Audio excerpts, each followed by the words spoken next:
Cuando reflexionaba en qué palabra compartirles para este mensaje, me acordé de una circunstancia que me gustaría comentarles para introducir. Hace varios años atrás, un amigo mío, bueno, que hay un amigo muy, muy buen amigo mío, esos amigos que uno tiene desde muy chico que te acompañan toda la vida, me llama un día y me dice, mira, mañana tengo fútbol con mis compañeros del trabajo, así que nos faltan un par, si querés venite y tráete un par de refuerzos.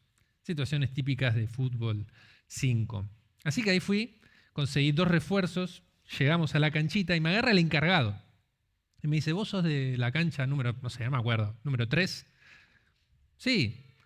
Y me dice, mirá, el partido ese se suspendió, parece que el padre de uno de los chicos que iba a jugar el partido se accidentó y se murió. Yo bastante lerdo, muy poco empático y tal vez bastante egoísta, me doy vuelta y le digo a mis refuerzos, muchachos, parece que no hay partido. Pero uno de estos refuerzos me dice muy prudentemente, che, ¿y si ese hombre era el amigo de tu papá? ¿Eh? No lo había pensado. Así que agarro el teléfono y lo llamo a mi amigo. No me atiende. Una vez más, intento, pero no me atiende. Y al instante me llama por teléfono su novia y me dice, vení urgente para acá. Había sucedido efectivamente que el padre de estos muchachos que había fallecido en un accidente era el padre de mi amigo. Llegué, nos abrazamos, lloramos juntos y lo primero que él me dijo en ese momento, me lo acuerdo perfecto, fue la última vez que nos vimos, discutimos. Paradójicamente ellos habían discutido en una sobremesa de Navidad porque su padre se jactaba de que él no necesitaba utilizar cinturón de seguridad. Digo paradójicamente porque después él se quedó dormido al volante, ese auto dio trompos, este hombre salió despedido y podríamos decir que esa terquedad le costó la vida. Pero a mi amigo lo dejó con una deuda afectiva y emocional muy grande. Y ver de cerca esa experiencia a mí me hizo que después de estar un buen rato, toda una tarde con mi amigo, me fui corriendo a la casa de mis viejos. Por ahí ellos no sé si lo recuerdan bien, pero necesité expresarles todo. Necesité ponerme al día con ellos y decirles cuánto los amaba, porque al haber acompañado a este amado amigo mío en esa circunstancia, me di cuenta de lo frágil que es la vida. Es muy, pero muy frágil. Y también es muy, muy fácil no estar a cuenta con las personas que son importantes en nuestro corazón por creer que siempre habrá tiempo para poder expresar todo aquello que tenemos en nuestro corazón. Pero sin embargo, dice Santiago 4:14, ¿cómo saben que será de su vida el día de mañana? La vida de ustedes es como la neblina del amanecer.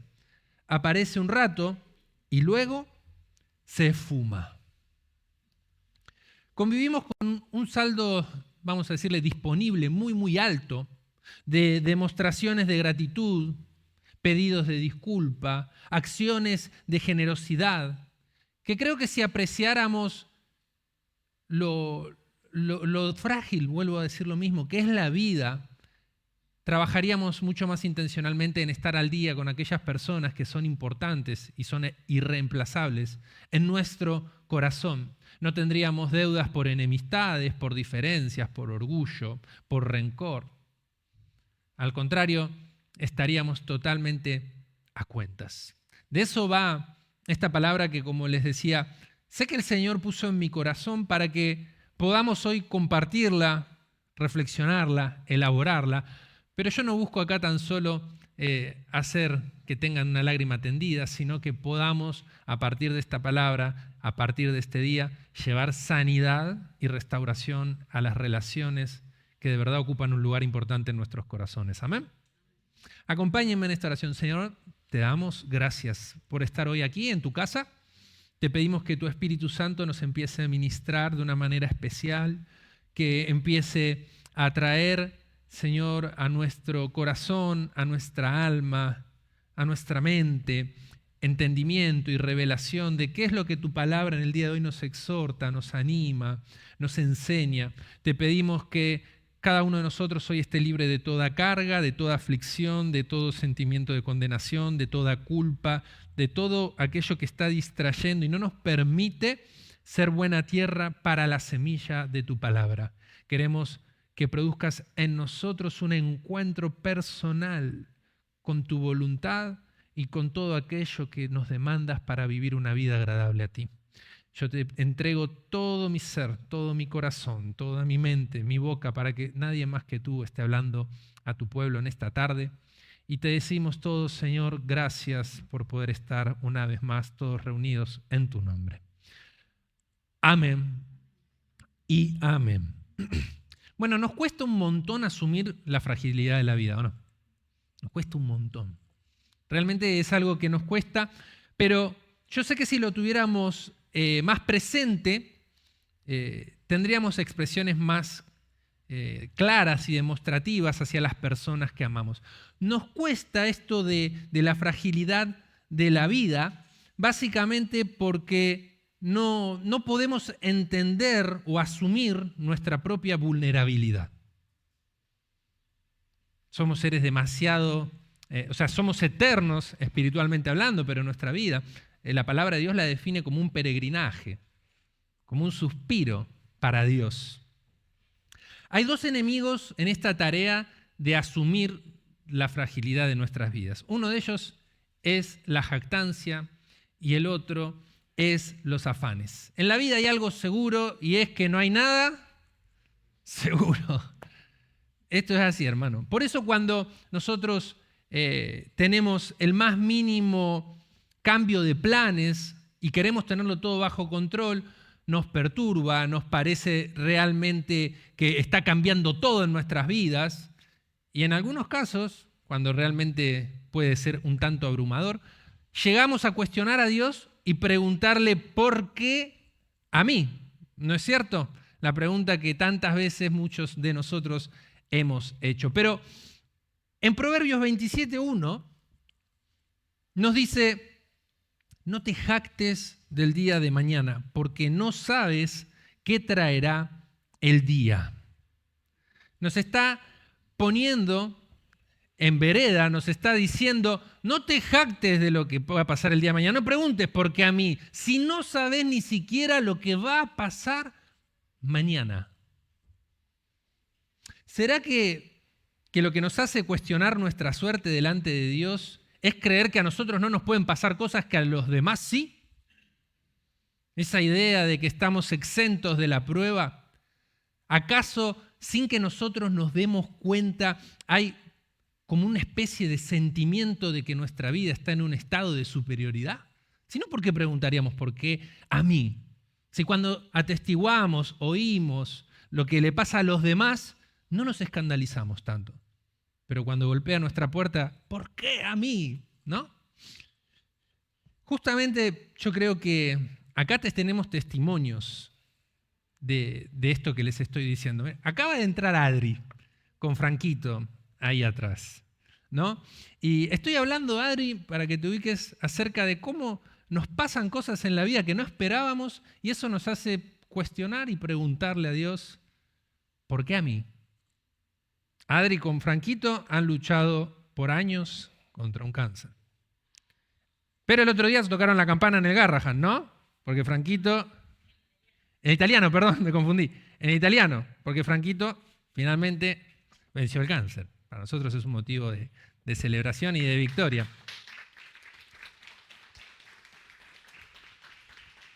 Pero yo te pregunto, Adri, cuando el diagnóstico vino, ¿no preguntaste por qué a mí o por qué a él inclusive o no? Sí, me hace con la cabeza. ¿Y cómo no preguntarlo? Acá hay testimonios de ese tipo. Hermanos que en nuestra congregación les ha tocado crecer sin un padre, los hay. Guille es uno, Dani, ahí está Dani. Dani creció sin un padre, lo perdió a los 8 años. O sea, creció sin un papá que lo contenga, que le seque las lágrimas, que juegue con él, que le dé un consejo, que lo ayude a salir adelante en la vida. Dani, ¿vos no me preguntaste a Dios por qué a mí? Sí, me hace, como diciendo, ¿sabes cómo se lo pregunté? Ahora, las preguntas son todas válidas, Creo que cualquiera de nosotros en el lugar de ellos se las haría, pero creer que no nos puede suceder nada que cambie nuestros planes puede tener algo de jactancia. Y lo digo algo como para ser modesto y no ser muy duro. Tiene absoluta jactancia, tener una idea implícita de que nosotros no vamos a pasar por pruebas.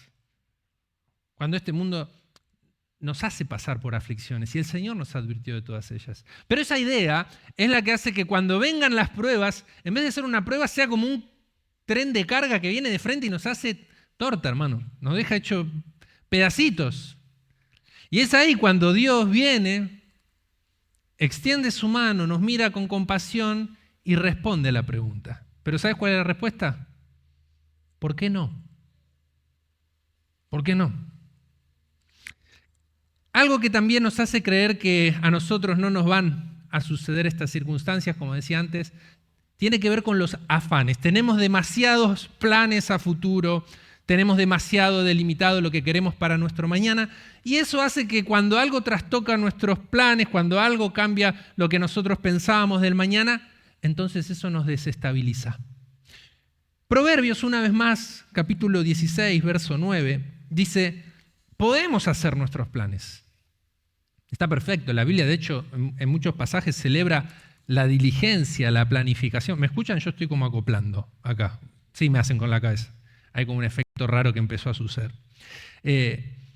La Biblia nos dice que podemos hacer planes, pero que el Señor determina nuestros pasos. La semana pasada recuerdan que prediqué justamente de Saulo. Miren si no será magistral el ejemplo para esta cita, ¿no? Un tipo que estaba afanado con ocupar un lugar entre los religiosos, el fariseo de fariseos, que después de un encuentro con Jesucristo, Dios cambia el rumbo de sus pasos. Y él tuvo que terminar aprendiendo a decir palabras como estas: estimo todo como pérdida por la excelencia del conocimiento de Cristo Jesús, a quien antes él perseguía. Mi Señor, por su amor lo he perdido todo y ahora lo veo como basura, dice. Pablo podría haberle dicho, si tuviera la posibilidad de haber viajado en el tiempo y hablar con su otro yo, podría haberle dicho a Saulo, te aviso que los planes que tenés para mañana van a cambiar drásticamente. ¿No es cierto? ¿Y con vos no podría pasar exactamente lo mismo? Digo, ¿qué pasa si por de pronto alcanzar tus metas empezás a desconectarte de tu familia? Si por pelear por tus sueños vos empezás a vivir acorde a un sistema mundo que no abraza a Dios, no abraza nuestra fe. Digo, en tal caso, ¿no debería Dios también cambiar el rumbo de tus pasos? Y sí. Los afanes son afanes. Y Jesús también habla de esto mismo en la parábola del buen sembrador, una parábola en la que él define a la palabra de Dios, al evangelio como una semilla, y a los hombres y las distintas actitudes de recibir ese evangelio como distintos terrenos, ¿sí? Y uno de ellos es aquel que está lleno de espinos, dice. Entonces, los discípulos, después de que él comparte esta parábola en público, le dicen, explícanosla. Y él les explica esto en Mateo 13, 22, acerca del campo de espinos. Dice que este es el que oye, refiriéndose a la persona, el que oye la palabra, ¿pero qué? Pero el afán de este siglo y el engaño de las riquezas ahogan esa palabra. Es decir, no puede brotar, no puede crecer, y hace que esa palabra termine no dando ningún fruto. Fácilmente nosotros podemos ser una tierra llena de espinos si crecen en nuestra vida los afanes. Uno podrá decir, ¿cómo? Déjenme bajarle el nivel de metáfora y ponerlo en términos concretos. Trabajando a destajo, creyendo que le das un mejor futuro a tus hijos, cuando ellos lo único que querían era estar con vos, jugar con vos, que estés presente. Esforzándote desmedidamente por el reconocimiento de tus pares, cuando Dios ya de pronto te había dado la oportunidad de gozar del orgullo y el amor de tus padres. restringiendo toda tu espiritualidad al servicio en la iglesia, cuando Dios lo que quería era que te deleites en Él. ¿Ves qué fácil que es afanarse? Así, muy sutil. Por eso, muchas veces nosotros, estando ocupados en asuntos que muy seguramente en el día de mañana no serán para nada importantes, es que dejamos de estar atentos a todos aquellos asuntos que siempre serán importantes, en tiempo presente, en tiempo futuro. Por eso tenemos que tener cuidado, porque si el diablo no puede robarte tu alma, te va a robar tu vida minándote de afanes y de preocupaciones. Bueno, hasta acá es como que quiero demostrar que la vida es demasiado impredecible y que parte de lo que en nosotros se resiste y hace que el futuro no sea tan tangible como quisiéramos, tan medible como esperamos, tiene que ver con nuestra jactancia, tiene que ver con cómo nosotros desarrollamos una cantidad desmedida de afanes, pero también hay otras causas que a nosotros nos limitan en nuestra capacidad de vivir de una manera demostrativa, expresiva, y a eso iba el mensaje, retomo, para que se entienda. Y una de esas causas, por ejemplo, tiene que ver con dejar todo para después. Hace unos días atrás recibí una noticia que me puso muy triste. Era una noticia que yo la esperaba.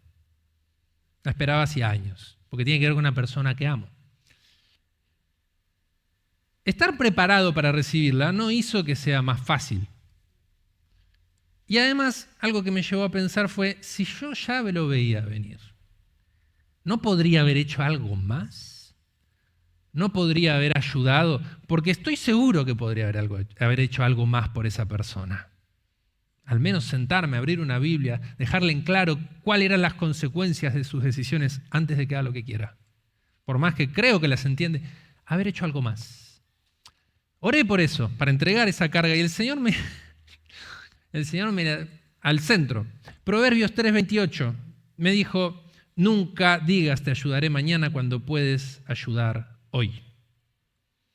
Hacer lo correcto por las personas que importan, que tienen un lugar importante en nuestro corazón, tiene sí o sí un cuándo, un cómo y un quién. Sí o sí. Sin dejarlo para mañana, tiene un cuándo, te repito, un cómo y un quién.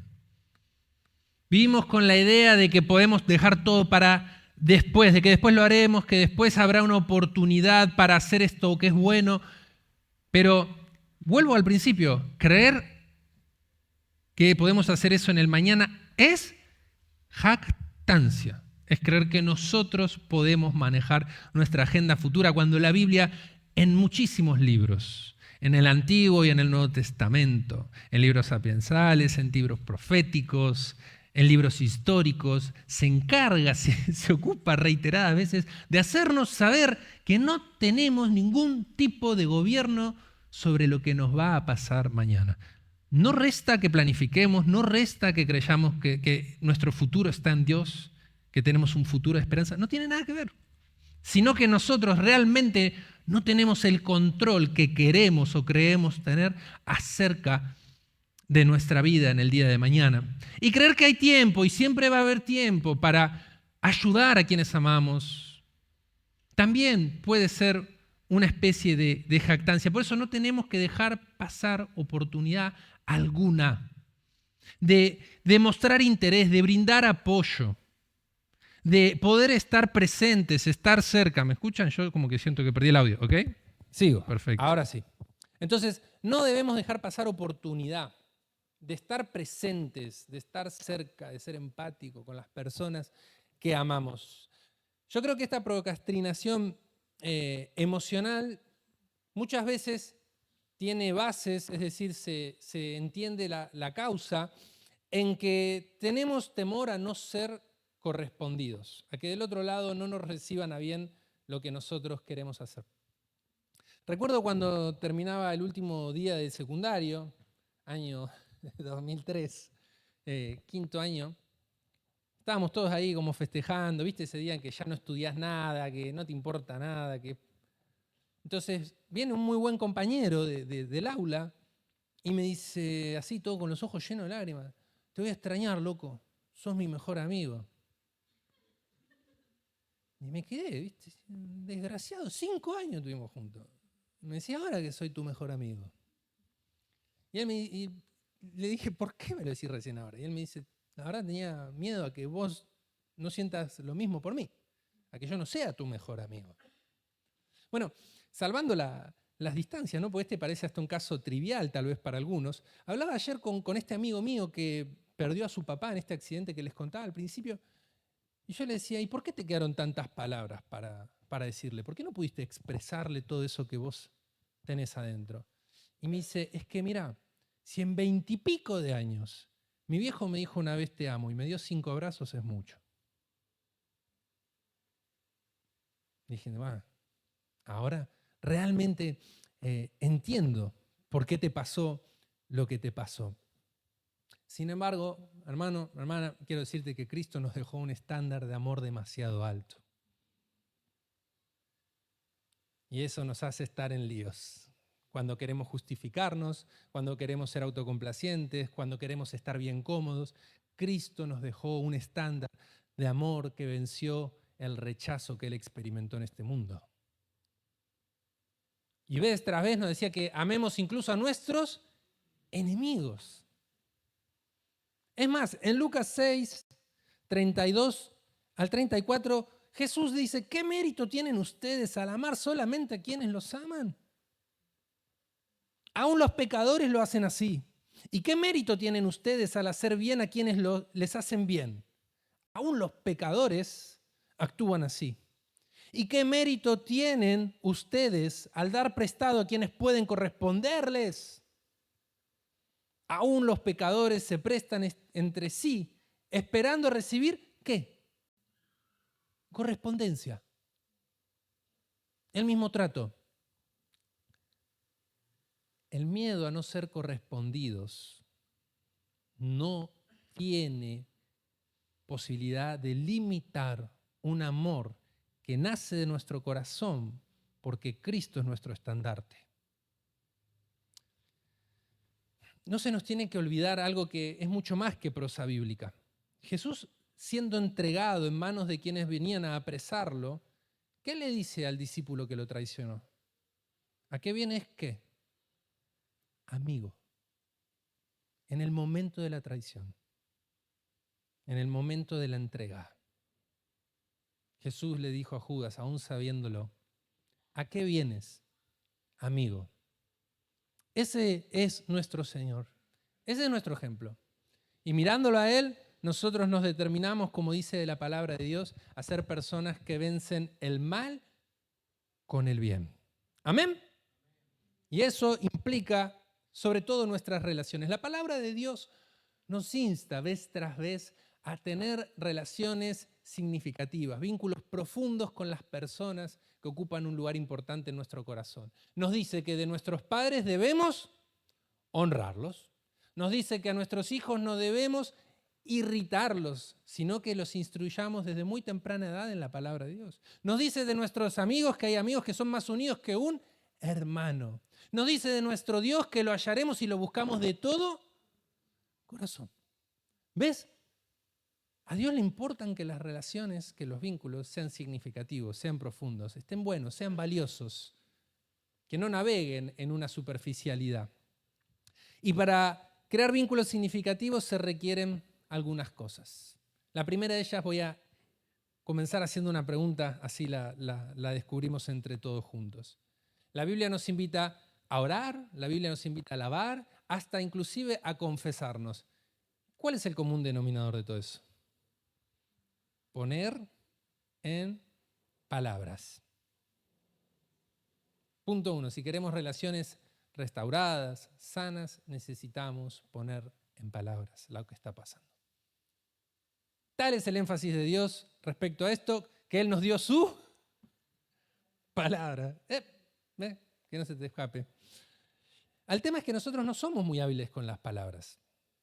A veces pasamos en un vuelo sin escalas de la reserva autodestructiva a la verborragia dañina.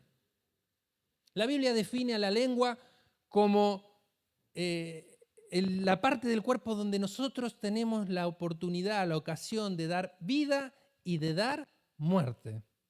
Dice que por más pequeñita que sea, se jacta de grandes cosas y la compara con la capacidad de una chispita de encender un incendio y quemar todo un bosque. La lengua, hermano. Necesitamos gestionarla bien y hay que usarla. Pongo un ejemplo justamente del manejo de la palabra, ¿no? De verbalizar, no de la palabra del Señor. El ejemplo de Jesús y de Pedro, o de Pedro y Jesús, como ustedes mejor prefieran. Un caso incorrecto y un caso correcto. Pedro se jacta con Jesús de que aunque todos lo abandonen, él nunca lo iba a abandonar. Aunque todos te dejen, yo jamás te abandonaré. Momentos después, con esos mismos labiecitos, andaba negando 3 veces porque la situación apremiaba. Ahora, en cambio, nuestro Señor resucita, vuelve a Pedro, y cuando se encuentra con él, ¿a qué lo ayuda a poner en palabras? ¿Su amor o su jactancia? Su amor. Lo invita a decirle, ¿me quieres, Pedro? ¿Me quieres? Pedro, ¿me amas? Jesús le estaba dando la ocasión a Pedro de decir lo que era correcto, lo que tendría que haber dicho en el momento oportuno. La Biblia dice en Proverbios 15:23 que a todo el mundo le gusta una respuesta apropiada. Es hermoso decir lo correcto en el momento oportuno. Entonces vos con las palabras, poniendo en palabras, expresando eso que parece que a veces está en un quinto subsuelo hacia las personas que amás, hacia las personas que te importan, poniéndolo en palabras, vos podés salvar todo tipo de distancia en el momento oportuno. Y vos me podés preguntar, ¿cuál es? Y mientras tengas oportunidad de hacerlo. Ese es el momento oportuno. El momento oportuno es hoy, mientras tengas oportunidad de hacerlo. Mientras tengas oportunidad de llenar de palabras de amor a las personas que verdaderamente amás. Sabes que cada noche cuando mi hijo Emanuel se va a dormir, me siento junto a él, a veces me tiro ahí junto a él también a hablar, y hacemos como una especie de diálogo repetido. Entonces yo le digo, vos me haces muy, y me pongo las manos en el corazón, y él saca las manos de su pecho y me dice, feliz, como que plasma su corazón en el mío. Y la verdad es que a mí no me alcanza con que él lo presuponga por un lazo filial, ¿no? Porque papá, hijo, a mí no me alcanza. Yo quiero que lo diga, yo quiero expresarlo, yo quiero que lo sienta, yo quiero que lo viva. Porque mientras lo compartimos, crece. Y yo creo que eso pudo también estar con tanta naturalidad con mi hijo, no solamente porque Dios está en mi vida y me alienta a todo lo bueno, sino porque yo tuve la bendición de que en casa yo no podía cruzar la puerta de mi casa sin que mi papá me grite, hijo hermoso, Dios te bendiga, que tengas un lindo día. O sea, las veces que yo cruzaba la puerta sin que mi papá me diga eso, era como que me fui sin la bendición del Papa, ¿viste? Una cosa así. Pero siempre mi viejo me lo decía. De hecho, el día de hoy, a veces que agarro el WhatsApp, temprano leo a la mañana, hijo hermoso, Dios te bendiga, que tengas un lindo día. Esos son los legados que importan. Cada vez que ahora a mi hijo le toca por ahí ir con la mamá al jardín, adivina qué le digo cuando se va. Pero ¿cómo es que dice él, Marian? Que Dios, ¿qué dice? Él no lo dice bien. Sí, porque él lo abre. Dios te buen día, dice.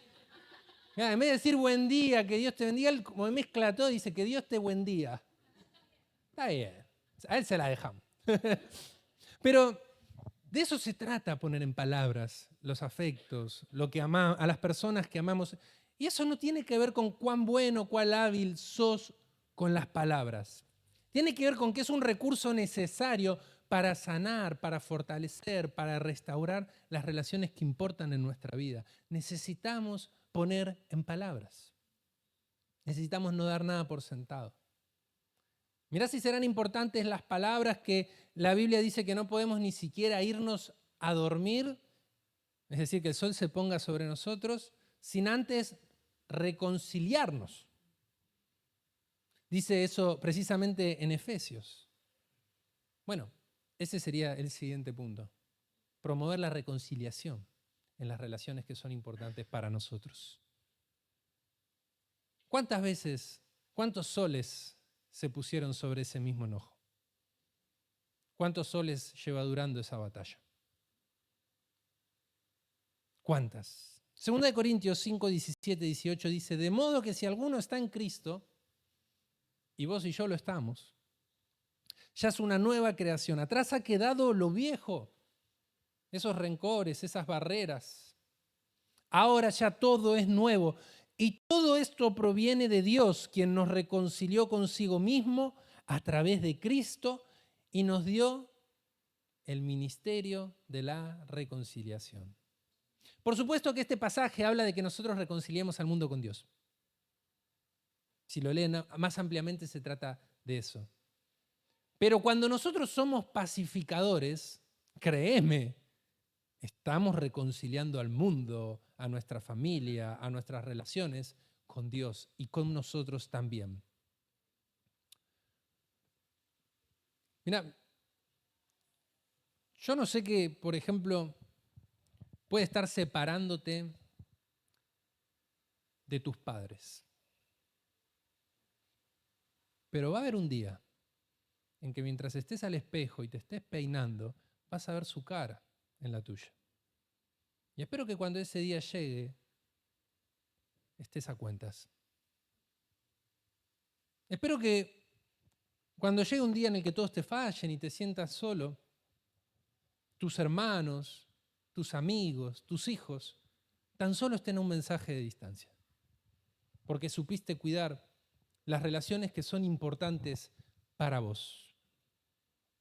Y si querés hacerlo, tenés que asumir de manera indeclinable que el ministerio de la reconciliación ha sido dado a nosotros antes que a ellos. Te tenés que hacer cargo de ser un agente de reconciliación. Tienes que hacer cargo de demostrar. Ese precisamente es el último punto que quiero compartirles acerca de cómo generar relaciones que sean significativas para nosotros, de cómo estar a cuentas con los que amamos, de cómo estar con ellos al día. Tenemos que terminar con el claustro de la comodidad emocional. Tenemos que terminar con esta idea de no jugárnosla, de no dar un paso de demostración de amor, de no dar las gracias, de no pedir perdón, de no ser generosos. Tenemos que demostrar. Días atrás me tocó estar con un pastor amigo, con una iglesia preciosa, una iglesia muy, muy grande.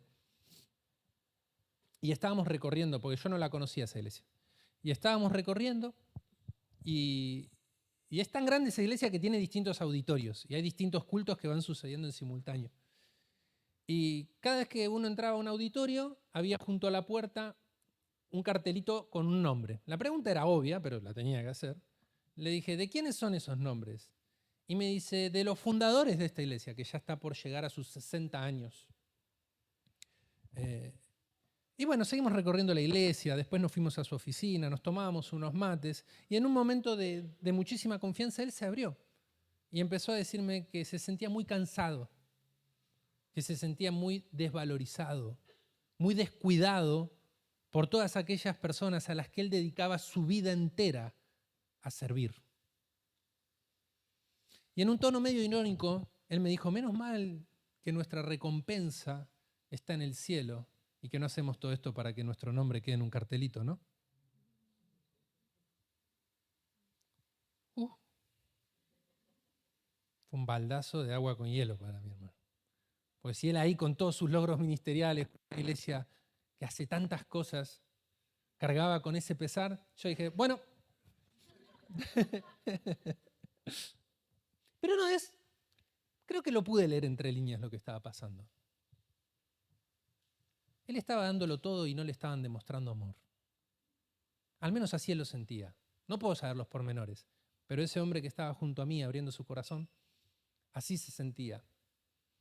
Todos necesitamos que nos demuestren amor, que nos demuestren valor. Aún las personas que se paran y comparten el Evangelio y sostienen los brazos de tantos, necesitan que les demuestren amor. Imaginemos si Dios hubiera ahí quedado en el confort del cielo y nos hubiera dicho, ya saben que los amo, ¿no?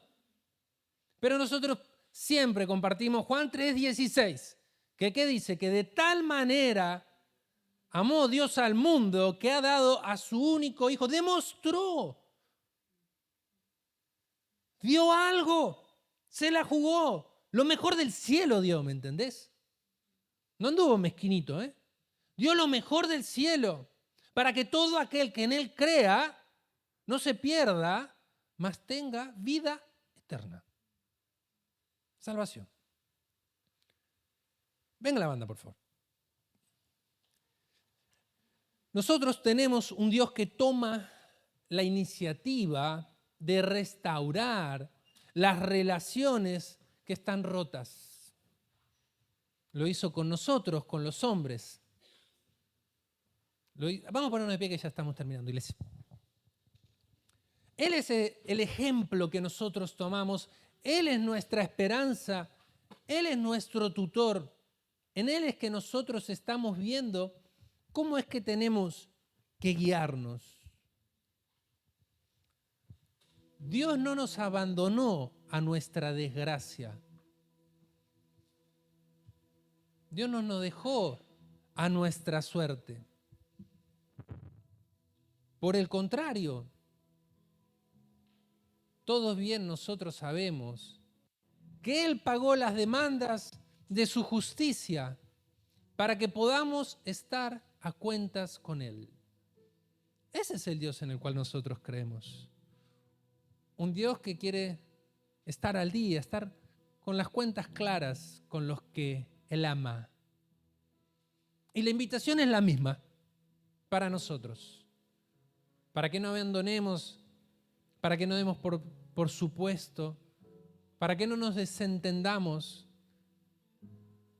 de la carga, del deber, del llamado que tenemos hacia las personas que importan y ocupan un lugar en nuestros corazones, en nuestra vida, que te puedo asegurar que va a ser irreemplazable. Dios trazó un puente entre Él y nosotros para que nada nos pueda separar. Ese puente es Cristo Jesús. Y quiero decirte que Jesús también es un puente que puede salvar las distancias entre vos y las personas que parece que hay una coraza de hierro. Nuestro Señor, siendo eterno, no esperó, siendo eterno, no esperó a darnos su socorro, a demostrarnos su amor, a proveernos su ayuda, a darnos promesas, a darnos su palabra, a hacernos conocer su voluntad, su corazón. No esperó.